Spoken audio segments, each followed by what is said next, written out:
तो दोस्तों स्वागत है आपका एक बार फिर आपके उत्तराखंड ऑनलाइन कोर्स में। तो दोस्तों आज हम बात करने जा रहे हैं एक नए ज़िले की।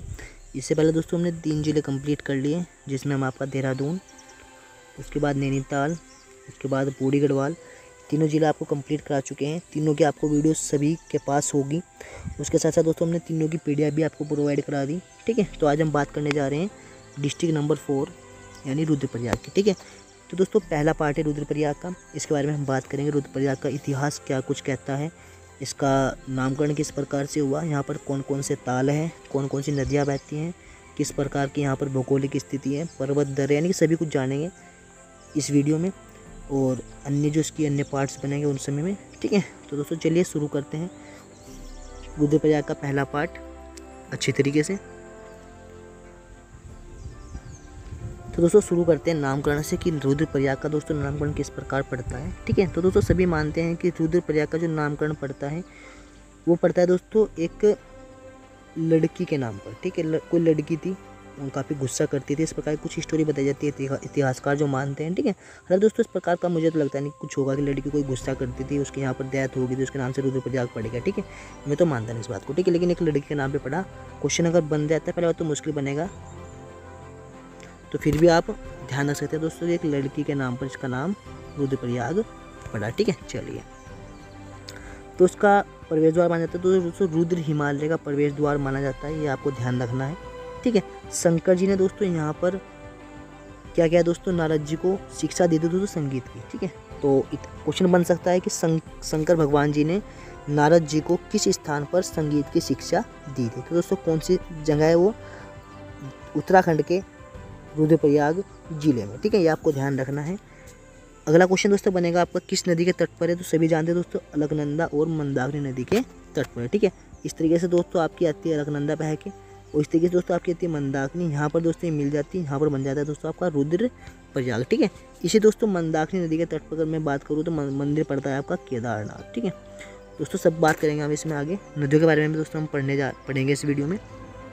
ठीक है, तहसील दोस्तों यहाँ पर केवल 4 है, रुद्रप्रयाग, ऊखीमठ, वासु केदार और जखोड़ी, केवल मात्र 4 तहसीलें। चलो दोस्तों आपकी याद होनी चाहिए, क्योंकि कोई भी क्वेश्चंस आपसे छूटना नहीं चाहिए अगर दोस्तों आप शुभम माइंड चेंजर पर ऑनलाइन कोर्स पढ़ रहे हैं तो। ठीक है, चलिए, ऊखीमठ इंपॉर्टेंट है दोस्तों, जखोड़ी ये भी इंपॉर्टेंट है, और अगस्त्यमुनि ये भी इंपॉर्टेंट है। तीनों दोस्तों इसके ब्लॉक 3 है, और तहसील दोस्तों इसकी 4 है। ठीक है, एक दोस्तों उप तहसील है आपकी वासु केदार, ये भी आपको ध्यान रखना है। ठीक है, चलिए, तो महाभारत दोस्तों टाइम पीरियड में इसका जो नाम था वो था दोस्तों आपका रुद्रावर्त। क्या नाम था दोस्तों इसका, रुद्रावर्त। महाकाल जो महाभारत हुआ था उस टाइम पीरियड में इसका नाम क्या कहता था, रुद्रावर्त। ठीक है, तो ध्यान रखना दोस्तों, रुद्रावर्त किसका नाम था, रुद्रप्रयाग का। ठीक है, चलिए दोस्तों इसकी बात करेंगे इसके इतिहास की, कि इतिहास किस प्रकार इसका रहा उत्तराखंड का। हालांकि उत्तराखंड में रुद्रप्रयाग की मैं बात करूँ तो बहुत अच्छा इसका इतिहास रहा, धार्मिक स्तर पर इसका इतिहास काफ़ी अच्छा हमें देखने को मिलता है। ठीक है, तो प्राचीन नाम इसके क्या कहते हैं दोस्तों, थोड़ा देख लेते हैं। पुनाड़ है और दोस्तों प्रयाग, दोनों दोस्तों इसी के नाम है, पुनाड़ और प्रयाग, किसके, रुद्रप्रयाग के। ठीक है, तहसील दोस्तों इंपॉर्टेंट है दोस्तों, रुद्रप्रयाग तहसील कब बनी दोस्तों, इंपॉर्टेंट क्वेश्चन है और न्यू क्वेश्चन आप ऐड कर लीजिए। 30 सितंबर 1889 को। ठीक है, 30 सितंबर 1889 को तहसील बनती है आपकी रुद्रप्रयाग। और दोस्तों से 1889 में एक क्वेश्चन आपका नया बनेगा। ठीक है, तो श्री राम आपके करके यहाँ पर आए थे, श्री राम, जिन्होंने दोस्तों आपका देहरादून वाला मेडिकल कॉलेज की स्थापना की थी, वो भी दोस्तों 1889 में की थी, ध्यान रखना। ठीक है, अब दोस्तों जिला कब बनता है, आपसे वो पता कि इधर से आपका टिहरी करते हैं, इधर से आपका चमोली, और कुछ भाग आपका पूरी का भी तोड़ा जाता है, उससे दोस्तों क्या बनाया जाता है, बीच में एक जिला बनाया जाता है रुद्रप्रयाग करके। ठीक है, स्थल रुद्र कह सकते हैं इसे, क्योंकि ये किसी भी अन्य राज्य से या अन्य किसी भी देश से कोई सीमा नहीं अटैच करता, यह आप ध्यान रखना। ठीक है, एक लैंडलॉर्ड डिस्ट्रिक्ट कह सकते हैं इसे। ठीक है, तो कभी हुई दोस्तों इसकी स्थापना 18 सितंबर 1997। ठीक है, इस 1997 में दोस्तों 3 जिले बनते हैं आपका, रुद्रप्रयाग, बागेश्वर और आपका चंपावत। ठीक है, तीनों बनते हैं, ये आप ध्यान रखना। ठीक है, चलिए, अब दोस्तों जैसा आप सभी को पता है कि कुली बेगार नामक जो प्रथा थी, हर जगह दोस्तों उसका विरोध होता है। तो 16 जनवरी 1921, ठीक है, हालांकि 13-14 जनवरी 1921 को दोस्तों ये प्रथा 1921 को ये प्रथा दोस्तों, एक मिनट, 1921 को यह प्रथा मुख्य रूप से बागेश्वर में समाप्त कर दी गई थी। लेकिन दोस्तों होता क्या है, इसके बावजूद भी राज्य के अन्य क्षेत्रों पर कुली बेगार जैसी प्रथाएं चलती रहीं, जिनका दोस्तों स्थानीय लोगों ने काफ़ी विरोध किया। ठीक है, तो इस दोस्तों इसका हर डिस्ट्रिक्ट में देखने को मिला। पौड़ी गढ़वाल में हमें देखने को मिला। तो दोस्तों यहाँ पर भी इसका विरोध हमें देखने को मिलता है। कब? 16 जनवरी 1921 को। ठीक है, चलिए अब दोस्तों जैसे इसका दोस्तों विरोध किया तो स्थानीय दोस्तों डिप्टी कमिश्नर थे। कौन दोस्तों? पी सेमन, या मेमन करके नाम है इसका, मेमन या सेमन, कहीं कहीं अलग जगह सेमन है, कहीं कहीं मेमन है। तो पी मेमन ने दोस्तों क्या करता है, यहाँ पर दोस्तों जितनी भी सरकारी सेवाएँ थी, जो भी सरकारी सेवाएं थी दोस्तों सभी उन्होंने बंद कर दी कि जब अब आप हमें कुली बेगार नहीं दोगे तो हम आपको कोई सरकारी सेवा नहीं देंगे। तो सभी सेवाएं बंद कर दी थी पी मेमन ने। ठीक है, तो क्वेश्चन आ सकता है कि कुली बेगार प्रथा के विरोध में किस डिप्टी कमिश्नर ने सेवाएं बंद कर दी थी? तो कौन है दोस्तों? पी मेमन। ठीक है, पी सेमन भी हो सकता है, मेसन या मेमन। ठीक है, कहीं कहीं जगह दोस्तों क्या लिखा है? मेसन, तो कहीं लिखा है मेमन। ठीक है, चलिए अगला क्वेश्चन देख लीजिए। 10 अप्रैल 1956 इंपॉर्टेंट है दोस्तों।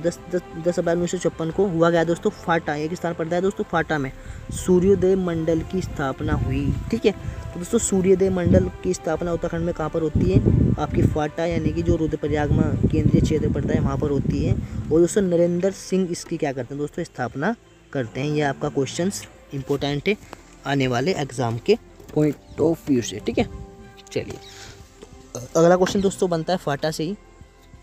बात है आपकी 1958। फाटा में दोस्तों गांधी जी ने आए थे ऐसा माना जाता है। और गांधी जी ने दोस्तों, हालांकि दोस्तों उस टाइम गांधी जी मर गए थे। ठीक है, अब दोस्तों आप सभी को बताया कि 1948 में इनकी अस्थि यहाँ पर बहाई गई थी साबरमती ताल में। ठीक है, तो उसी के पास दोस्तों पड़ता है फाटा नामक स्थान। और इसी फाटा नामक स्थान में दोस्तों क्या बनाया था? गांधी जी का एक आश्रम बना हुआ है। ठीक है, तो आप समझ गए दोस्तों फाटा कहाँ पड़ता है। फाटा आपका रुद्रप्रयाग में है। और गांधी जी की अस्थि यहाँ बहाने के 10 साल बाद यहाँ पर गांधी आश्रम की स्थापना हो जाती है। ठीक है, चलिए बात करते हैं 1924 की।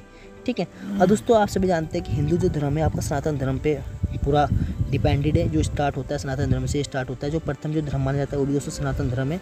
ठीक है, तो वहाँ पर दोस्तों होता क्या है, 1924 में केदारनाथ में सनातन धर्म संस्कृत विश्वविद्यालय की स्थापना होती है। ठीक है, तो केदारनाथ में संस्कृत धर्म की जो आपकी है सनातन धर्म की जो संस्कृत विश्वविद्यालय का है उसकी स्थापना कब होती है दोस्तों? 1924 में होती है। आपको ध्यान रखना है। ठीक है, चलिए तो अब बात करें दोस्तों इसकी प्रमुख आकर्षण क्षेत्र की, क्योंकि दोस्तों आकर्षण क्षेत्र इंपॉर्टेंट है। क्वेश्चंस हर एग्जाम में यहाँ पर आपका पहले भी बनता आया है और ऐसे ही बनता रहेगा, क्योंकि दोस्तों काफ़ी ज़्यादा इसके महत्वपूर्ण है आकर्षण क्षेत्र। ठीक है, तो सबसे पहले बात करेंगे हम केदारनाथ के बारे में। ठीक है, केदारनाथ मंदिर सभी जानते हैं दोस्तों आपका रुद्रप्रयाग में है। ठीक है, 12 ज्योतिर्लिंगों में से एक है। शिव के 12 ज्योतिर्लिंग। ठीक है, जिसे द्वादश भी बोला जाता है। ठीक है, चलिए केदारनाथ दोस्तों जो प्रथम जो इसका उल्लेख मिलता है, केदारनाथ का जो प्रथम जो उल्लेख मिलता है वो मिलता है दोस्तों अशोक चल के गोपेश्वर अभिलेख। ठीक है, अभिलेख का दोस्तों अभिलेख मिलता है किसका? गोपेश्वर से अशोक चल का 1992 में जो यहाँ पर आगमन हुआ है अशोक चल का उस टाइम पीरियड का।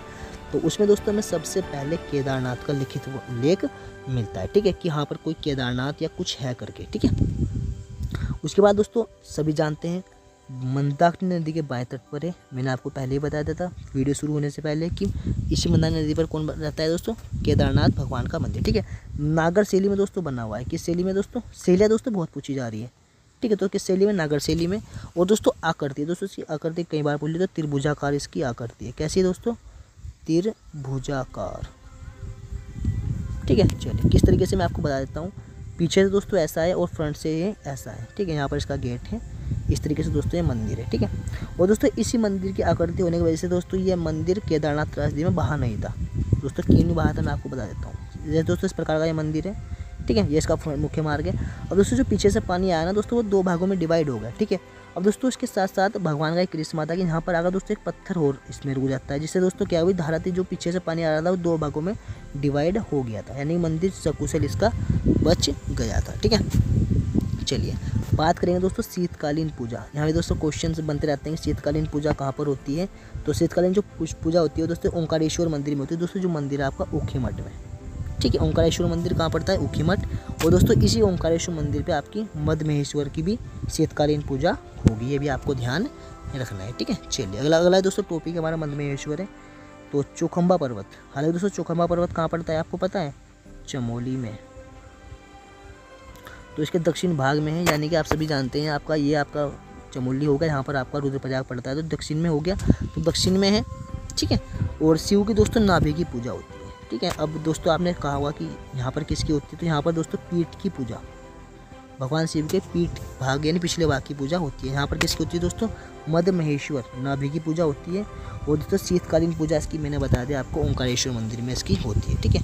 अब दोस्तों हम बात करेंगे तुंगनाथ मंदिर की। इसकी दोस्तों ऊंचाई वेरी इंपॉर्टेंट है, सभी को ध्यान होनी चाहिए, 3680 मीटर, ठीक है। अब दोस्तों ऊंचाई इंपॉर्टेंट क्यों है? क्योंकि दोस्तों उत्तराखंड में सर्वाधिक ऊंचाई पर जो स्थित मंदिर है वो दोस्तों आपका तुंगनाथ मंदिर है, ये आपको ध्यान रखना है, ठीक है। चलिए बात कर लेते हैं दोस्तों शिव की भुजा की यहाँ पर पूजा होती है, मैंने आप सभी को बता दिया। और अक्षय कामनी नदी के तट पर है दोस्तों, ये इंपॉर्टेंट, वेरी वेरी इंपॉर्टेंट। अक्षय कामनी मंदिर के नदी तट पर कौन सा तीर्थ स्थल है? तुंगनाथ। और चंद्रशिला पर्वत के यहाँ पर के पास भी ये मंदिर है, ध्यान रखना। कुछ कहते हैं दोस्तों चंद्रशिला पर्वत पर है, लेकिन मेरा मानना है कि ये चंद्रशिला के ये इस पे है, तो इसके पास ही मंदिर पड़ता है, वो पड़ता है पर्वत चंद्रशिला, ठीक है। शीतकालीन पूजा होती है, आप सभी को पता है कहाँ पर? मार्कंडेय मंदिर में, ठीक है। ये क्वेश्चन भी इंपॉर्टेंट है, शीतकालीन वाले तो आपके सभी याद होने चाहिए, ठीक है। उत्तराखंड में सर्वाधिक ऊंचाई पर स्थित मंदिर है, ये आपको ध्यान रखना है और इम्पोर्टेंट क्वेश्चन बनेगा, ठीक है। ऊंचाई इसकी मैंने इसलिए इंपॉर्टेंट लिखवाया आपको कि कितनी ऊंचाई पर स्थित मंदिर है, ठीक है। चलिए तो अब दोस्तों इसके जो अन्य आकर्षण क्षेत्र हैं उसकी दोस्तों हम नेक्स्ट वीडियो में बात करेंगे, ठीक है। तो पढ़ते रहिए दोस्तों, और नोट्स याद करके बना लीजिए, क्योंकि दोस्तों PDF आपसे एक बार 1% खोई जा सकती है, लेकिन बने हुए नोट्स आपसे कभी नहीं खोएंगे। और दोस्तों जो आपको कराया जा रहा है, मैं तो मानता नहीं कि इससे बाहर आपको डिस्ट्रिक्ट में से कुछ मिले, ठीक है। क्वेश्चंस आपको यहीं से मिलने वाले हैं, हल्की से आपकी हिस्ट्री इससे बाहर आएगी, बाकी उत्तराखंड कम्प्लीटली आपको यहाँ से दिखाई देगा, ठीक है। तो मिलते हैं आपको जल्दी एक नई वीडियो के साथ, तब तक के लिए बने रहिए, ध्यान रखिए अपना और पढ़ते रहें।